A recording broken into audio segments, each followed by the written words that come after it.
اس طرح سے ظلم ہو رہا ہو اور ہم چپ رہیں، اس کا مطلب یہ ہے کہ ہمارے اندر غیرت مر گئی ہے، ہمارے اندر انسانیت مر گئی ہے۔ کہا جاتا تھا کہ مائیں بہنیں سب کی سانجھی ہوتی ہیں، پتہ نہیں یہ انسان کہاں سے آئے، یہ تو اندر سے مسک ہو چکے ہوئے ہیں، یہ انسان نہیں رہے ہیں، یہ درندے اور بیڑیے ہیں، ان کے کرتوت بیڑیوں اور درندوں والے ہیں، اور یہ بغیرت ہے، ان کے اندر غیرت مر چکی ہے، اور جو اوپر سے آرڈر کرتا ہے وہ سب سے بڑا بغیرت ہے۔ لہذا یہ بنیادی حق ہے ان کا، قیدیوں کا حق ہے، جا کے ان سے ملے۔ بتائے کافروں کے ملک میں بھی ایسے نہیں ہوتا ہے، قیدیوں کو حقوق ملتے ہیں، ان کے گھر والوں کو محترمانہ طریقے سے ملاقاتیں کرائی جاتی ہیں۔ یہ نہ اسلامی ہے نہ کافر ہے، پتہ نہیں کوئی اور چیز ہے یہ، کیونکہ بدترین چیز منافقوں سے بھی بدتر ہے، یہ گھٹیا ترین منافق ہے۔ ظلم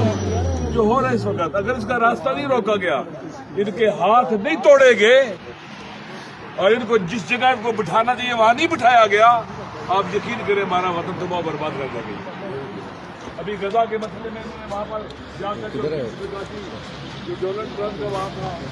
سیکورٹی کو سے پازیٹیو بنائی دی ہے، کیا یہ حماس والے